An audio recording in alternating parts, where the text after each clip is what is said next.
After reports surfaced today that owner David Tepper is unhappy with Ron Rivera and maybe thinking about changes if the season didn't improve, obviously questions were to be asked, but Ron Rivera had no answers for it. Now, at the end of the day, unless Mr. Tepper says it, I'm not going to address it, okay?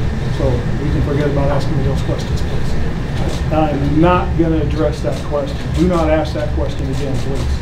Carolina Panthers lose their 4th straight game. They fall 24-17 to the Tampa Bay Buccaneers here at Raymond James Stadium. And while Cam Newton on Wednesday said that he was playing the best football of his career, he obviously spoke too soon. 4 interceptions today, 3 of them for undrafted free agent Andrew Adams of the Tampa Bay Bucs. And the reality is, Cam always puts losses on himself. No matter how well he plays, Cam takes the blame for a Carolina Panthers loss. But today, he wasn't wrong. You know, like I said, I take this one personal. You know, being that,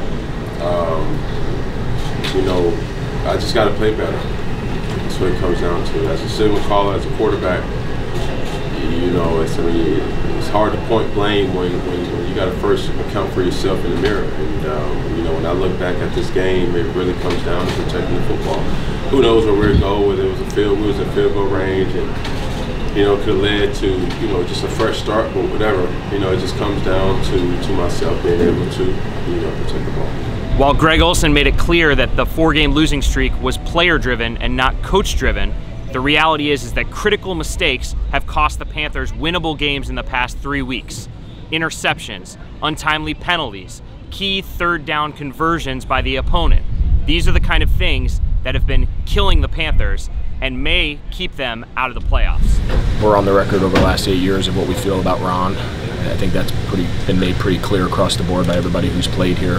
I think, you know, a lot of what's gone on this year is a player-driven, performance-driven problem, and at this level, you know, players, you know, yeah, including myself, you know, there's a lot that we can do to overcome things, and a lot we can do to change the results on the field. And as far as players, that's our big concern. Absolutely, it's not a lack of caring. It's not guys quitting. We don't have a problem playing hard. Guys are playing as hard as you can play, but there's a difference between playing hard and playing smart, disciplined football. We're just not doing it, especially in critical situations. Cam Newton said after the game that when the team was 6-2, the Panthers couldn't see a scenario when they were 6-6. Well, here we are. The Panthers are 6-6. They've lost 4 straight. 2 out of the last 3 are to teams with under 500 records. Now they've lost to Tampa Bay on the road. They fall to 1-5 away from Bank of America Stadium.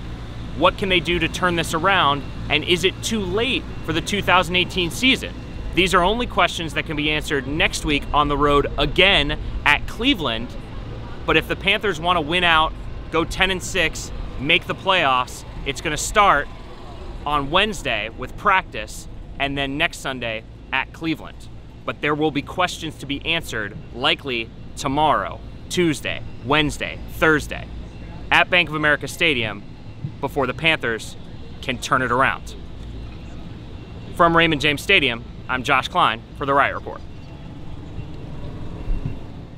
Due to NFL rules, the video that you just watched is actually coming down within 24 hours. So if you want to get the freshest, hottest, coolest Panther videos in your inbox every day, you're going to want to hit this subscribe button. It's right about here.